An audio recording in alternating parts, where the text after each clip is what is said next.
یوں کہ علم میں ہے آج رمضان المبارک کا آخری جمعۃ المبارک ہے، اور شروع سے اول تک آج تک باقی بھی کچھ دن ہے۔ ہم نے دیکھا کہ قرآن نے رمضان المبارک کے اندر ہر طرف سے الحمدللہ بہاریں ہی بہاریں تھیں۔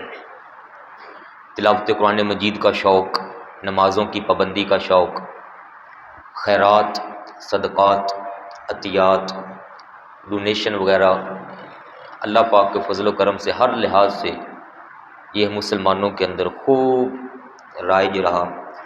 اور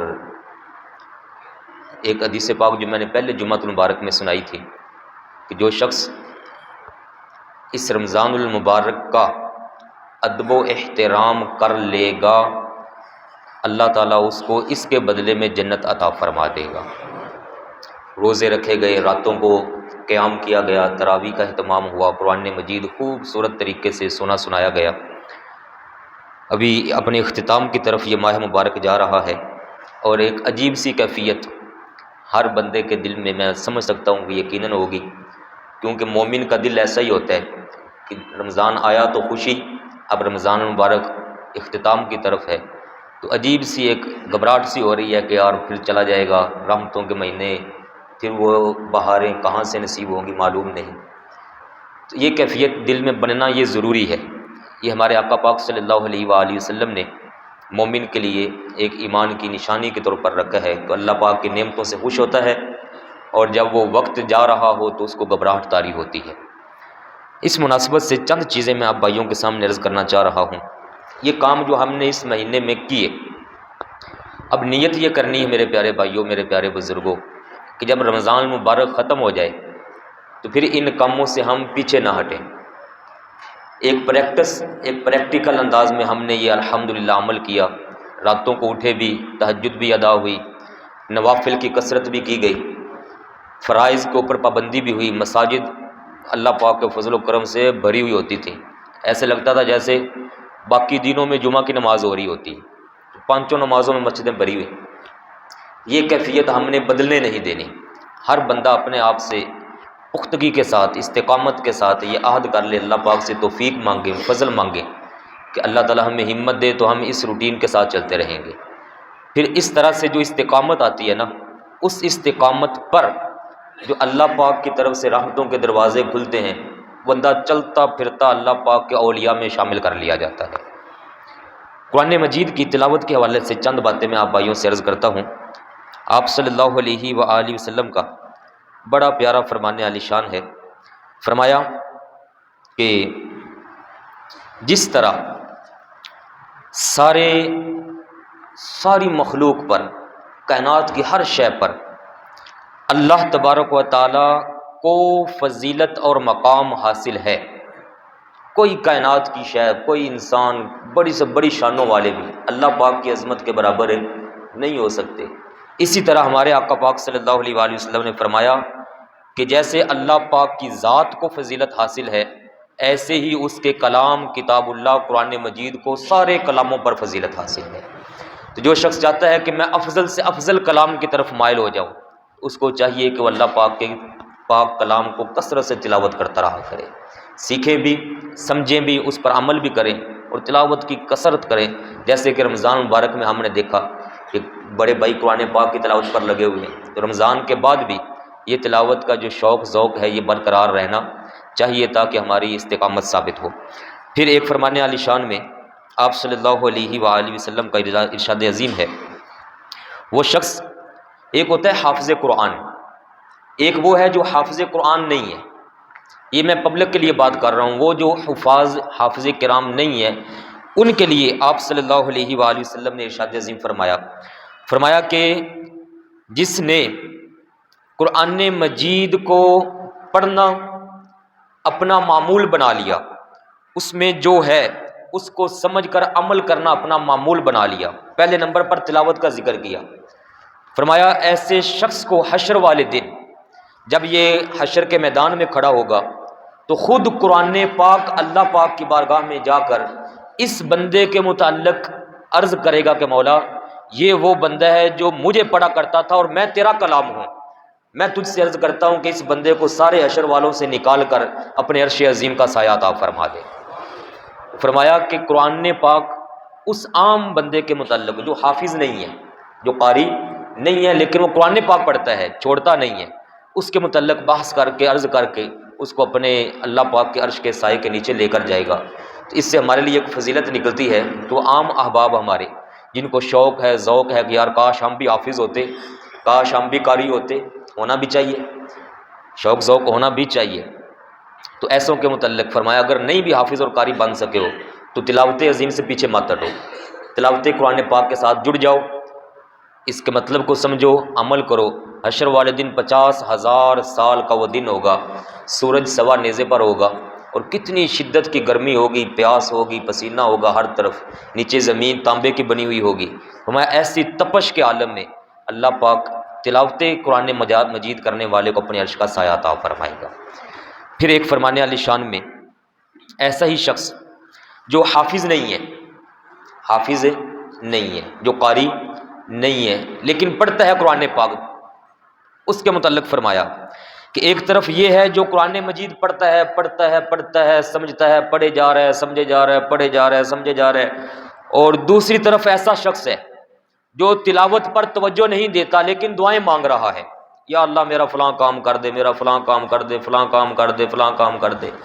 فرمایا وہ جو مانگنے والا ہے اس سے زیادہ اللہ پاک قاری قرآن تلاوت کرنے والے کو عطا فرمائے گا۔ فرمایا گیا کہ حضور ایسے کیوں ہے؟ فرمایا کہ اس کو جو تلاوت کر رہا ہے اس کو مانگنے سے کس چیز نے روکا ہوا ہے؟ عرض کی حضور وہ جو قرآن پاک کی تلاوت کر رہا ہے اس چیز نے۔ فرمایا بس اس نے اپنا تعلق کلام اللہ کے ساتھ جوڑ لیا، اب وہ اللہ پاک ہی کی باتیں کر رہا ہے، تو فرمایا اس کی اپنی باتیں، دوسری طرف وہ جو اپنی باتیں کر رہا ہے اس پر اللہ پاک اس کو فضیلت دیتا ہے جو اللہ پاک کی باتیں کرتا ہے۔ کیوں؟ قرآن پاک اللہ پاک کا کلام ہے، جب اللہ پاک کا کلام پڑھتا ہے بندہ تو ایسے جیسے اللہ پاک سے باتیں کر رہا ہے۔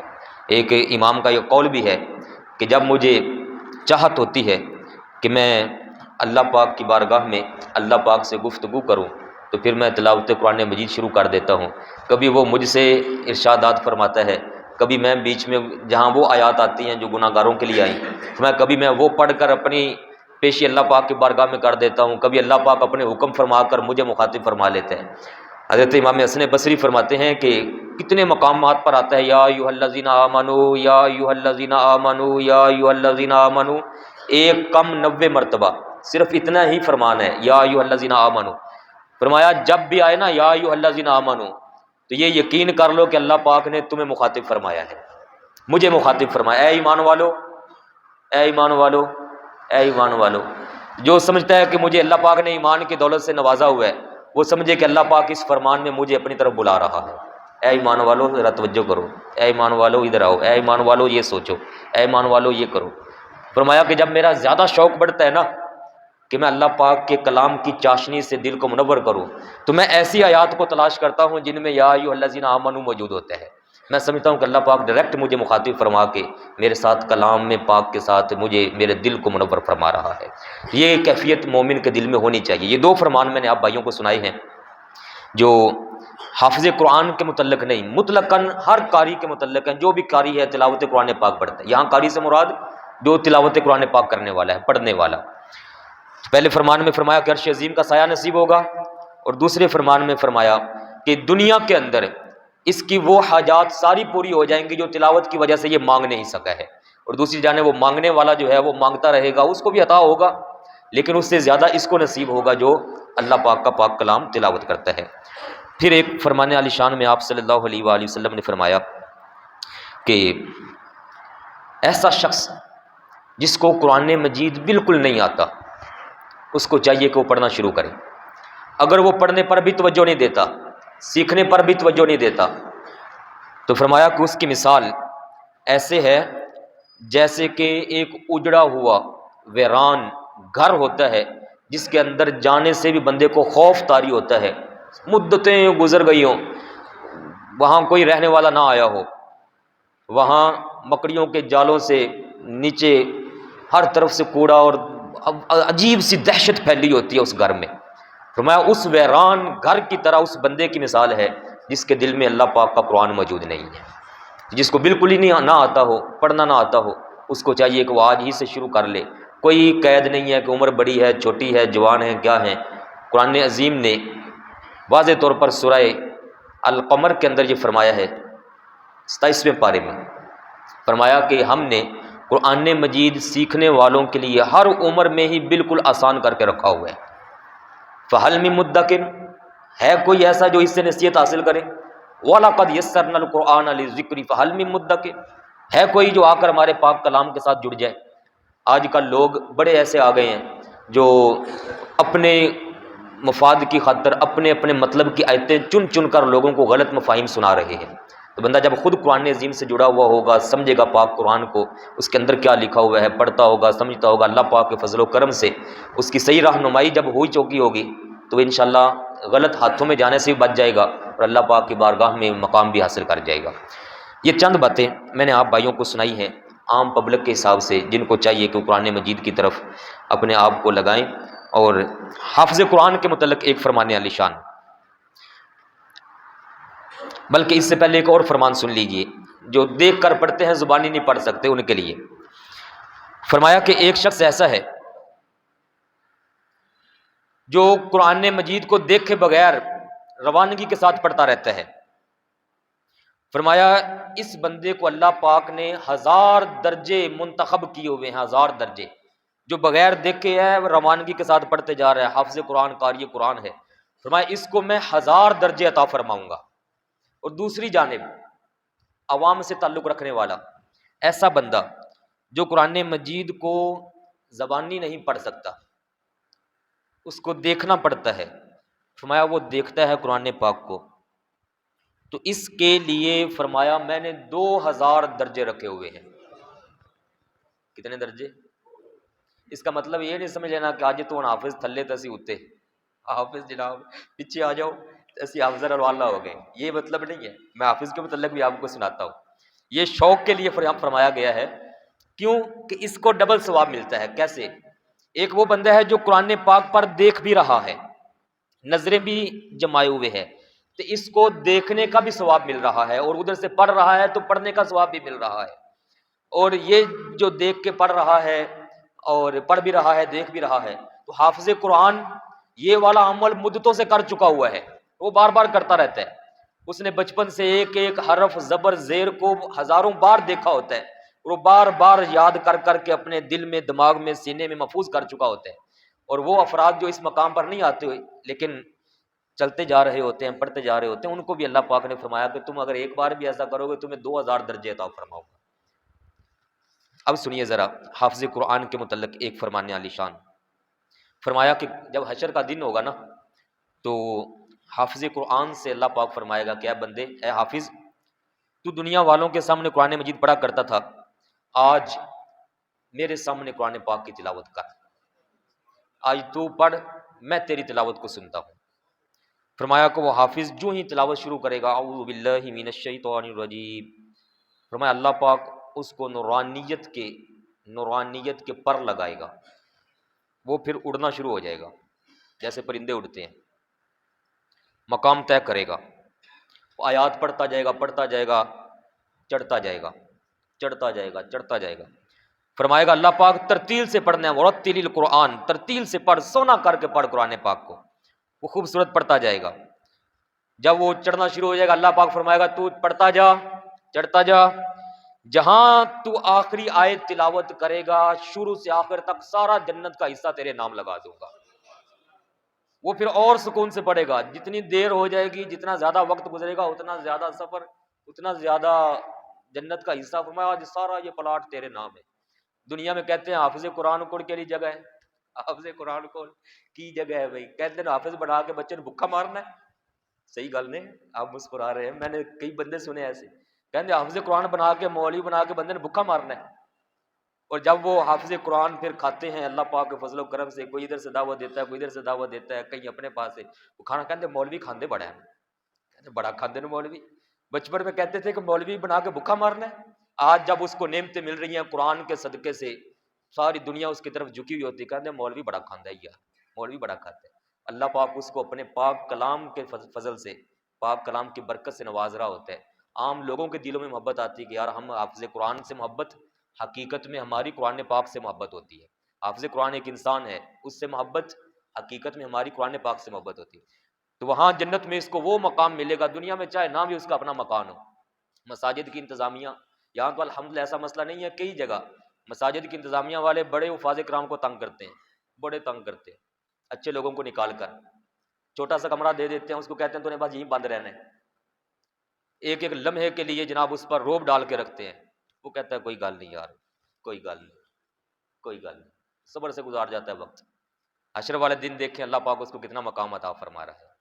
اور حافظ قرآن کے متعلق فرمایا کہ اس کے خاندان میں سے ایسے 10 افراد اور ایک حدیث پاک میں 70 افراد جن پر جہنم لازم ہو چکی ہوئی ہوگی، اللہ پاک حافظ قرآن کی شفاعت کی برکت سے ان کو جنت عطا فرمائے گا۔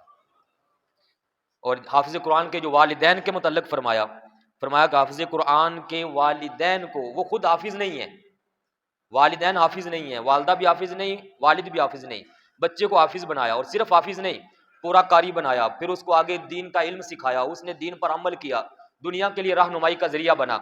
فرمایا ایسے حافظ قرآن کے والدین کو اللہ پاک اپنے عرش کے سائے کے نیچے جگہ عطا فرمائے گا، اور صرف جگہ ہی نہیں، ان کے سروں پر نور کے نورانی موتی ہیرے جواہرات سے جڑے ہوئے تاج پہنائے گا۔ عام لوگ یہ کہیں گے کہ یہ کون افراد ہیں؟ ان کو بتایا جائے گا یہ حافظ قرآن کے والدین ہیں، حافظ قرآن کے والدین ہیں۔ وہ والدین بھی مقام والے ہیں جنہوں نے اپنے بچے کو روزی کی خاطر نہیں، دنیا کی خاطر نہیں، ڈر کر نہیں، اس شوق سے اسلام کی طرف لگایا کہ میرا ایک بچہ، 2 بچے میرے صرف اسلام کے لیے وقف ہے، پیسے بڑے آ جائیں گے۔ ایک صحابی کا ذکر ملتا ہے، وہ اصحاب صفہ میں سے تھا، مدرسے والے، وہ جو آقا پاک نے مدرسہ کھولا ہوا تھا، اصحاب صفہ میں سے ایک بھائی مدرسے میں رہتا ہے، دوسرا بھائی منڈی میں کاروبار کرتا ہے۔ وہ جو کاروبار کرنے والا تھا وہ آیا شکایت لے کر آپ صلی اللہ علیہ وآلہ وسلم کی بارگاہ میں، حضور یا رسول اللہ صلی اللہ علیہ وسلم، اس کو سمجھائیں، کچھ اس کو سمجھائیں، یہاں بیٹھا رہتا ہے آپ کے پاس مدرسے میں، ادھر میں کاروبار کرتا رہتا ہوں، مجھے اس کے لیے کچھ نہ کچھ کرنا پڑتا ہے، یہ آ کر میرے ساتھ ہاتھ نہیں بٹاتا۔ اس نے جب اپنی ساری شکایت پوری کر دی، فرمایا میرے پیارے صحابی، تجھے کیا معلوم، تجھے کیا پتا کہ تجھے جو وہاں مل رہا ہے وہ اسی کی برکت سے مل رہا ہو؟ یہ جو اللہ پاک کے کلام کے لیے یہاں بیٹھا ہوا ہے، اس کے ہاتھ نہیں ہے، پاؤں نہیں ہے، دماغ نہیں ہے اس کا، جو سب سے بڑا کلام اپنے دماغ میں، دل میں محفوظ کر رہا ہے، کیا وہ جا کر کاروبار نہیں کر سکتا؟ میں کر سکتا ہے۔ تجھے کیا پتا کہ وہ جو تجھے مل رہا ہے وہاں، وہ اسی کی برکت سے عطا ہو رہا ہو؟ کیا کمال آپ صلی اللہ علیہ وسلم نے ان لوگوں کے متعلق فرمایا کہ جو پاک کلام اسلام کی خاطر اپنے آپ کو وقف کرتے ہیں۔ پھر ایک فرمانے علی شان میں آپ صلی اللہ علیہ وآلہ وسلم نے فرمایا کہ ایک ایسا بندہ جو تلاوت قرآن عظیم کے ساتھ جڑ جاتا ہے، تو ایسے بندے کا قرآن سننے کے لیے اللہ تبارک و تعالیٰ فرشتوں کو نازل فرماتے ہیں، میں جاؤ میرے بندے کا کلام سن کر آؤ، میرے بندے سے تلاوت سن کر آؤ۔ میں فرشتے پھر اس کے پاس آ کر تلاوت قرآن مجید سننے میں مشغول ہو جاتے ہیں۔ تو میرے پیارے بھائیو، یہ میں نے چند باتیں عرض کی ہیں قرآن پاک کی تلاوت کے متعلق۔ آپ جتنے بھائی یہاں ماشاءاللہ موجود ہیں، کوشش کریں کہ تھوڑا صحیح 2 رکوع صحیح، 4 رکوع صحیح، 24 گھنٹوں میں سے ہم موبائل کو 5-5 6-6 7-7 10-10 گھنٹے دے دیتے ہیں، ویلے انجوائے کر رہے ہیں، کوئی چیز چنگی لگے گی تو دیکھ لیں گے جناب، ہو گیا، سب وقت ضائع۔ بڑے ایسے افراد ہوں گے، میری بات پر غور کر لیجئے گا، چاہے وہ زکاتیں دینے والے ہوں، چاہے وہ فطرانے دینے والے ہوں، چاہے ادھر نمازیں پڑھنے والے ہوں، چاہے خیرات کرنے والے ہوں، چاہے روزے رکھنے والے ہوں، بڑے افراد ایسے ہوں گے جن کو یہ موبائل حشر والے دن لے ڈوبے گا۔ بڑے افراد ایسے ہوں گے جو موبائل کا غلط استعمال کرتے ہیں، ناچ گانا ڈانس فلمیں بےہودہ چیزیں وہاں دیکھ کر، ان کے لیے یہ نماز روزہ زکاتیں یہ پیچھے رہ جائیں گی اور ان کو لے ڈوبنے کا ذریعہ موبائل بن جائے گا۔ بڑے افراد ایسے ہوں گے جن کو توبہ نصیب نہ ہوئی، یہ انگلیاں ان کے خلاف حشر والے دن گواہی دینا شروع ہو جائیں گے۔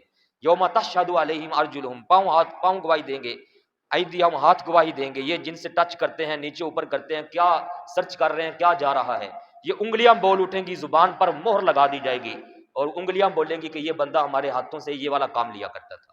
اس لیے موبائل کا استعمال صحیح رکھیں اور جہاں ادھر وقت ضائع کرنا ہے وہاں تھوڑا وقت پاک قرآن کو دیجئے، سمجھیے، پڑھیے، انشاءاللہ اللہ پاک دین دنیا خیر عطا فرما دے۔